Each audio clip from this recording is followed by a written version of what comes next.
Oh, it's alive. All right. For one last time on the regular season. God. For the 2021 football season's over for Nebraska. How about that? I have to come to terms with that tonight. I like covering football. Do you regard it with a degree of sadness? I do regard it with a degree of sadness. Although today was, I would think for a Nebraska football fan, there'll be a lot of Nebraska football fans who are just glad this season's over. Yeah, I heard a little bit of that from fans over the course of the afternoon. 3-9. I didn't put. I hope you put this in your story because I didn't put it in my column. Let's see. Worst record by percentage since 57. It is. Okay. It's in my story. Yes. Okay, good. Welcome in everybody. Parker, Sipple. We'll give you a minute to get in here. Put your questions, obviously, in the comments section. Sipple, let's just start it with what you thought. I mean, at one point this afternoon, Nebraska, with 3 wins, was leading Iowa, who came in with 9 wins, 21-6. Yeah, looked like they're in full control of the game. Right, and then the colossal breakdown occurred. Yeah, and it was a special teams breakdown. 3 plays into the fourth quarter, Henry Marchese, I don't know how you pronounce his name. That sounds right. Stormed off the right edge and blocked William Pristup's punt. Kyler Fisher returned it for a touchdown. It's 21-9, and now it's starting to feel a little too predictable. Yeah, what's going to happen, right? Mm-hmm. Frost looked at his players, turned on the sideline, looked at his players, and liked what he saw in their eyes. Except he expressed to us also but you never know, right? With the way things have gone this season. And I'd say shortly after that, Smothers fumbled. Yeah, they hit a big play on the first play of the next drive out across midfield to Austin Allen, and then, fumbled in exchange. And then you really start to feel this inevitability. Yeah. Not only because of this season, but because of this series. Iowa it's a little too predictable is what I wrote. Yeah. This felt a little too predictable. Oh, when that punt got blocked, I mean – it was like, oh, I know how this is going to end. Yeah, exactly. Okay, here's what's amazing, though, Simple. We can talk about this. Maybe you wrote about this in your column. It struck me that it's easy to look back, and Frost says this a lot after games, that, okay, of course, like some people will say no matter what happens, they don't regret making a call. Frost will say, like, yeah, of course, if I knew what was going to happen, I'd do it differently. Right. But I found it – so given that context, I still found it interesting that after the game he said – of the block play, said that was the game. Mm-hmm. Yeah, you were winning by 5 points after that. It was 21-16. Oh, geez. I wish I would have wrote that. That's a good point. He said that was the game. Oh, yeah, that was the game. They were winning after that. Okay, now, I guess we have to parse that a little bit more. Maybe he meant it was the turning point. Yeah, or as you sum up the final analysis, that was right. The game. Yeah. It was a I don't know if he meant literally. It's possible he didn't mean that literally at that moment that was the game. Right, yeah. But I get what you're saying. It felt like that. It did. It's amazing. Yeah, well, I think we caught ourselves, but I get what you're saying completely. Kenneth says, I don't know if I want to be here. Well, that makes 3 of us. So. Matt says full-time special teams coordinator. Here's what I didn't write this, but this is what I'll say. He almost has to do it for PR reasons now because the fan base will be in an uproar if he doesn't. Isn't that right? I thought he sounded like he was, if nothing else, like resigned to that fact after the game. I mean, he just was. I mean, how could you not? It's almost to this point. It's almost how could you not? I mean, it's logical. The last 2 games of the season, a 7-point loss to Wisconsin that included a kick return touchdown, and a 7-point loss to Iowa that included a blocked punt for a touchdown. Yeah. Oh my God! Those are just colossal breakdowns. Yeah, and they're not the only ones. I mean, take Michigan State, Wisconsin, and Iowa. There's 3 games. Literally, the game swung on just horrendous special teams plays, and that's to say nothing of missing 2 field goals and having a extra point run back for 2 points against Oklahoma. And the truth is, these special teams issues have been happening throughout his tenure. Yeah, right. Yes. I mean,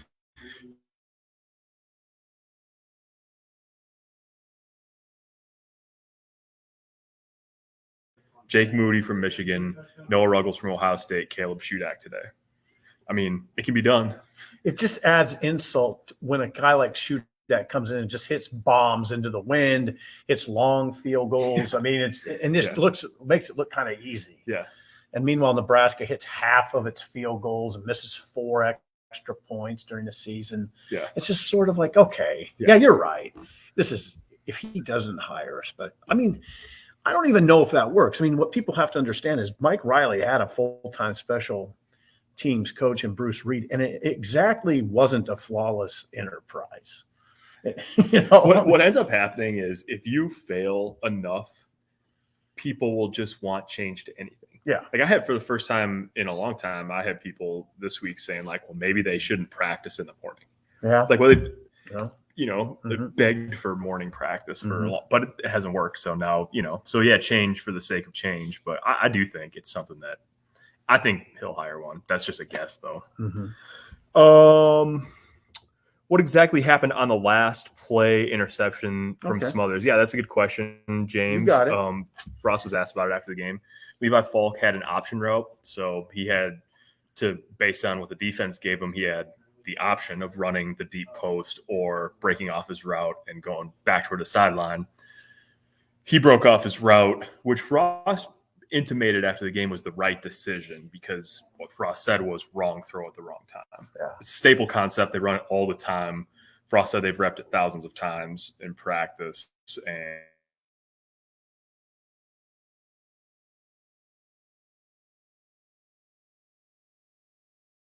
safety over the top, and the guy was playing Falk's inside. So I thought he did. I thought live it looked like Falk did the right thing, and that's basically what Frost said after the game. Just wrong throw at the wrong moment.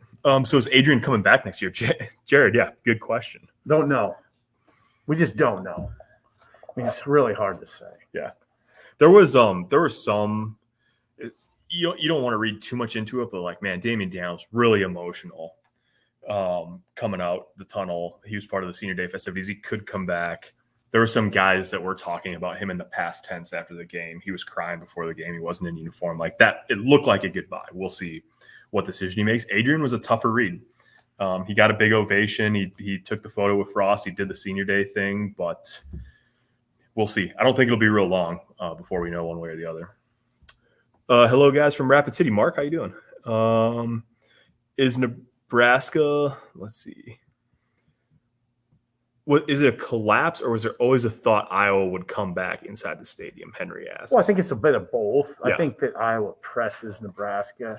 It blocks that punt, takes it in, and now the pressure is squarely on Nebraska, and Nebraska starts, like Frost said, you just wonder what the kids are thinking. What, one thing goes wrong, what else could go wrong? Iowa knows that. Yeah, 100%. Iowa, I'm sure maybe. I'm not sure. But it's very possible part of the conversation this week with Iowa was just press them. Just keep pressing them. Don't break down. Yep. It happens all the time. It happens. It's happened all the time in our series. Right. Look at their season. Just keep pressing. Something good will happen and they'll break down. Yeah, they'll make a mistake. Yeah. Tim says, when do you think we'll see the hire of an offensive coordinator? Good question. We don't. I wish God we knew that.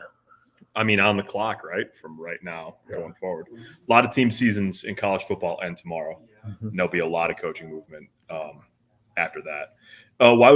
Related question from Dave. Why was Frost so short post-game when asked about the coaches? Well, Dave, that was mostly because if he would have entertained that question, I know this because I would have asked him a bunch of offseason related questions. It would have spiraled into a full postseason debrief or setup, and he just wanted to. He was making it clear that he was going to talk about the game and deal with that stuff. He said, "I'll talk about hiring coaches later." That's what he said. He made the right. That's the absolutely right way to handle that in the post game.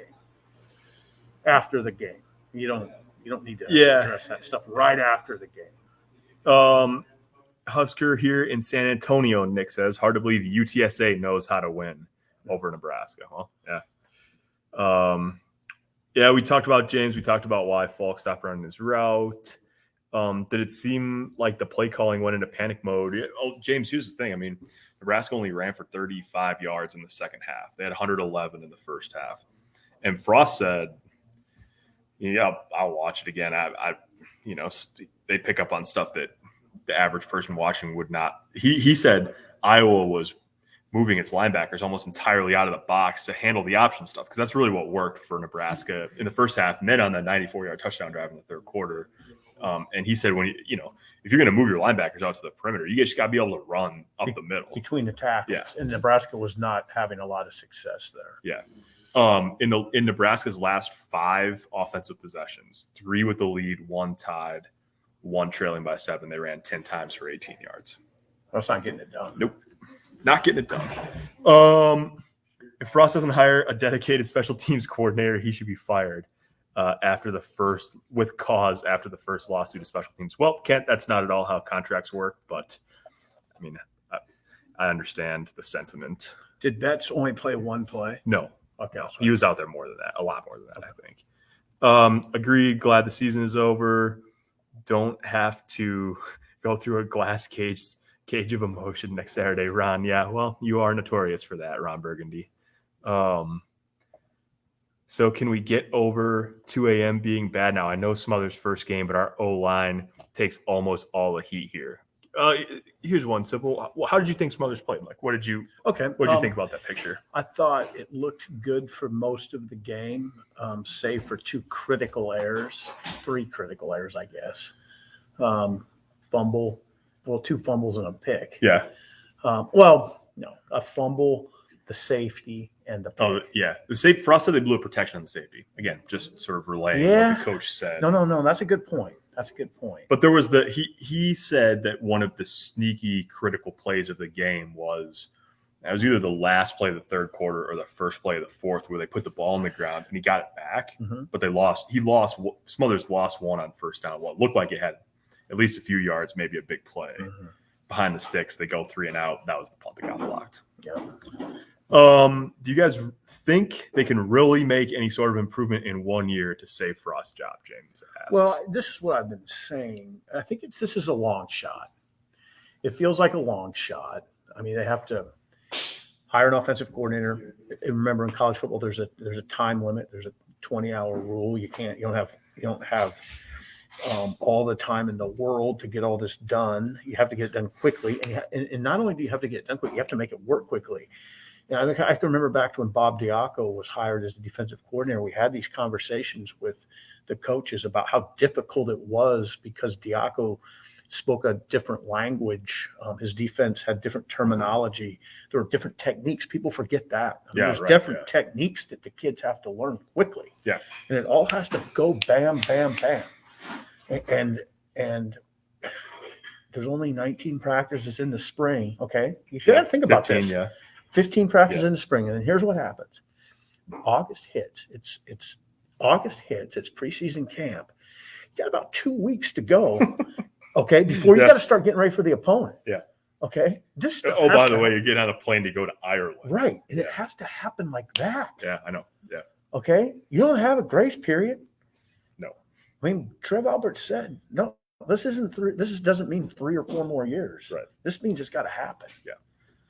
It's a long shot. Yeah. That's what I think. Frost may be able to pull it off, but I mean, it's a long shot. Keegan Johnson was held in check partly because Quentin Newsom had a great game. Yeah, Quentin Newsom played well. They tested him right away. He broke up a pass. I think it's literally Iowa's first play. And yeah, I think Keegan had one catch. One catch, yeah. He's going to be a really good player, though, man. I mean, that is a talented young dude from Bellevue West. Feel bad for the seniors. Been a tough tenure. What OC can untangle this? Alan? That is the question that Scott Frost is trying to answer. Paul Christ faced a catastrophe in October. Rock says he figured it out and made the team better. Frost didn't. Same game as week 1 at Illinois. Yeah, you know what? There are a lot of similarities. He still hedges on special teams coach. Yeah, Wisconsin was 1-3. Now they've won 7 in a row. Yeah, and Iowa, it was funny. Ferentz got asked after the game if he was cheering for Minnesota tomorrow, and he's like, I didn't say that. But he is. Yeah. And they're definitely everyone at Iowa's hoping for Minnesota because that would get them a share of the division title. Let's see. How do you sell this team to new recruits and transfers? How worried are you they're going to lose some of the defensive staff? Well, Nick, I mean, yeah, coaching attrition is always possible. I mean, there's so many jobs out there right now with the way this coaching carousel already is and the way it's going to get. Yeah, I mean, it's going to be hard to keep the whole defensive staff together. Sure it is. I mean, well, listen. There's a reality to this conversation, and the reality is they're 3-9. Yeah. Okay, and the reality is Frost's contract is structured next year, so it's pretty clear that the AD expects immediate results. Okay, that's all has to be in everybody's mind. Players, assistant coaches, they're 3-9. Okay, yeah. You're not in a good situation here. Okay, Frost does a pretty good job of selling that it's a good situation, but it's hard to really completely buy into that. Right.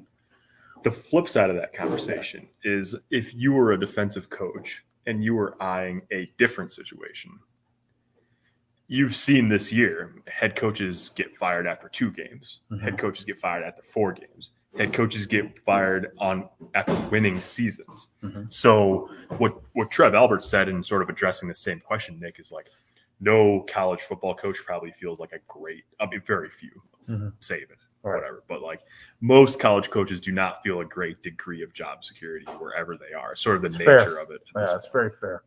And in terms of how you sell a team to recruits and transfers, I mean, transfers especially, a lot of it's playing time. You know, part of the reason they got Samori Toure was because they knew Wandale was leaving and they needed somebody to play that spot. And they told him, hey, look, you can be a featured player here. And he had 900 yards receiving this year. Mm-hmm. So that's definitely, I mean, that part of it is there. Defense hasn't looked the same since Jodo stopped playing. Man, Kenneth, yeah, I mean, part of that's just the attrition of a long season. Part of it, Frost said today, I mean, it's true. Part of it's because Wisconsin and Iowa are really good running the ball. But Daniel's out. Yeah. JoJo out.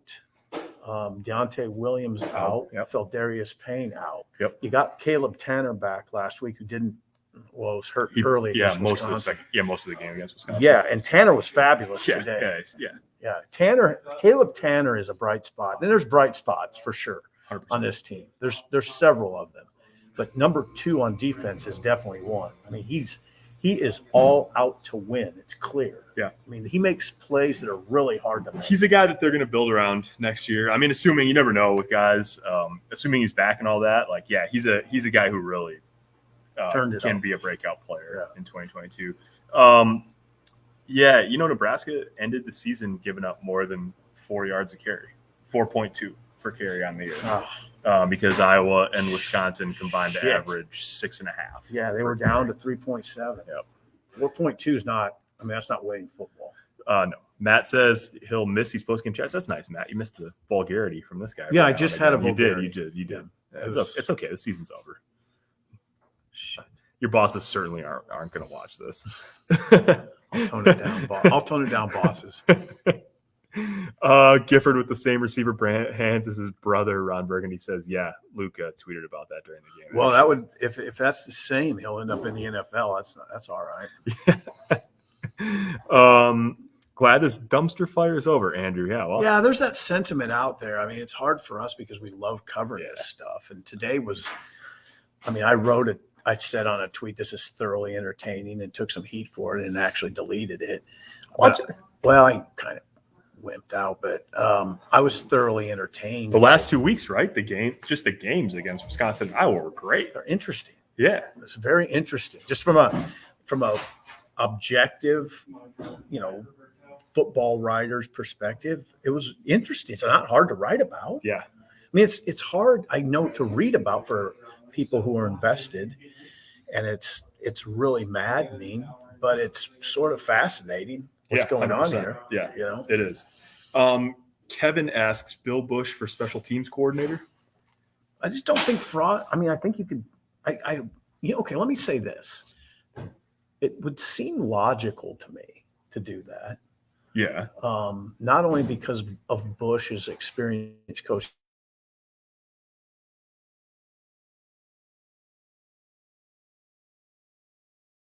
Alex Smith to Utah and Joe Burrow to LSU. But I mean, that's just all people have to do is go back and look at his Nebraska tenure and he was probably their best recruiter. I mean, Prince Amakamara.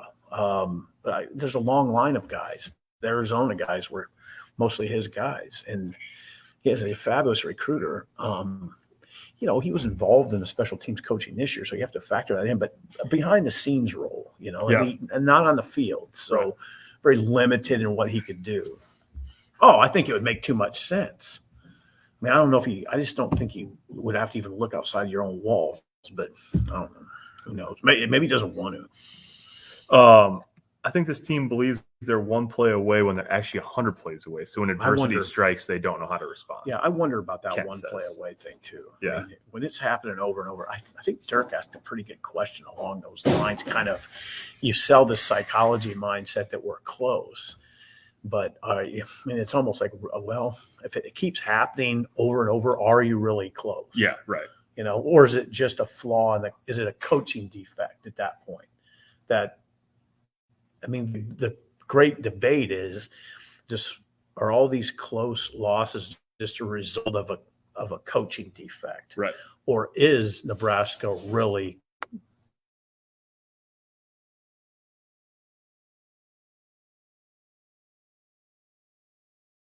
obviously every year, because this is the first time in college football history that it's happened.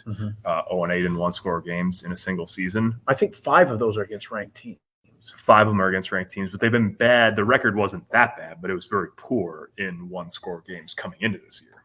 Yeah, 5-12, I think, at the beginning of the year. Now it's 5-20. Oh boy. What would Martinez's legacy be like if he ever had a good offensive line? Yeah, Nick. Way different. Question we may never know the answer. Way different. Couple more. How come Yant disappeared? James, yeah, he was suspended last week, basically. He was on the trip, but he was suspended for disciplinary reasons. Give your over-under or percentage, Kent says, that Frost will get it turned around and back in 2023. He sets it at 20%. 20 is not a bad number. I keep saying long shot. I might go to 30. And if I were Frost, I'd take 30 right now. At what's he, 15-29? Yeah, right. Okay, Frost is 15-29, and he's 10-25 in the Big Ten. He can't be offended if people say, I give him a 30% chance to turn it around. There's no way you can be offended. 6-17 against the Big Ten West. Yeah, I mean, if I'm Frost and I know my numbers and I hear people say, I'll give him a 30% chance. Yeah. I say, I'll take that. I mean, come on. Yeah. Seriously. Yeah. I mean, you got to be realistic. Oh, I know. 100%. Yeah. Sooner or later, the law of averages will catch up and they'll actually win one of these games. Lauren, you'd think, not this year. If it didn't happen today, it wasn't going to happen at all. Option game was working in the first half and then Milk Carton in the second half. Why is that? Joseph Frost said after the game that that Iowa changed the way it was playing its linebackers, and they're taking away that stuff on the perimeter. They challenged Nebraska to run it right at them between the tackles, and Nebraska couldn't do it. Javon, poor coaching once again. Why do we not stick with the plays at work? Yeah, that sort of gets to the last question, which we talked about. Let's see they here. Are outplayed. I thought Nebraska. Tell me if you. I thought Nebraska outplayed Iowa for the most of 3 quarters. Yeah. Oh, yeah. 100%. Yeah, it was 21-6. I thought there was one point we were talking in the third quarter, and we said it just looks like Nebraska's better than Iowa. Yeah. Then it changed quick. Yeah. One play. Yeah. Scott, they did.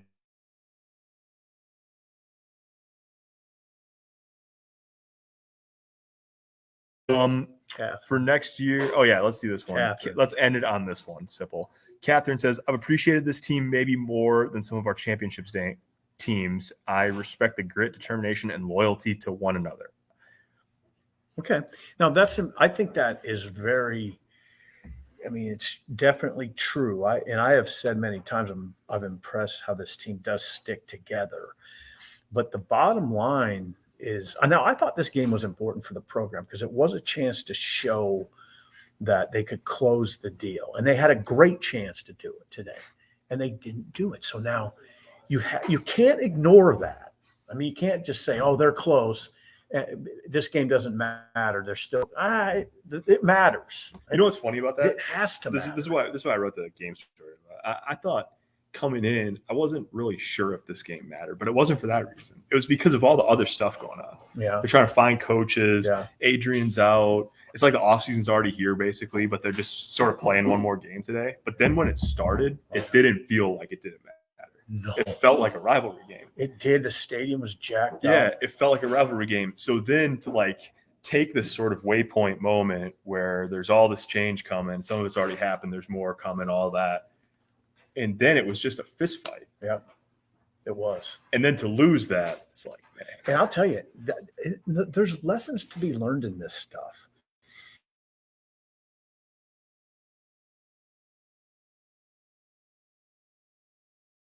That's what you got to keep reminding yourself. Think about today. You had a 3-8 team, okay, playing out the string, but it felt huge. Yeah. It felt big. I mean, it really did. The place was packed. It was loud, and Catherine, those people walking out were pissed. Yeah, they were. Me and Parker were amongst the Yeah. crowd, and that was not a happy crowd. It wasn't a crowd that was like this. Oh well. Yeah.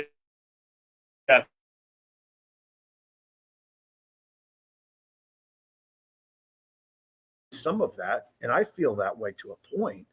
But if you walked among those fans were pissed. Yeah, they were. Yeah. Well, 3-9. I mean, like you say, sick of losing to Iowa. Yeah, 7 in a row, 15 straight combined losses between Iowa and Wisconsin after going 0-2 in the past 6 days here. We're going to wrap it there. Thank you for the support all year, everybody. We'll do this again maybe next week. We'll jump on as off-season developments start to come for sure on signing day or around signing day. But we'll try to get a couple of these in end of the month here and into December. It's going to be a super busy off-season. So keep it tuned to journalstar.com/Huskers, huskerextra.com for Sipple. I'm Parker. Thanks for watching.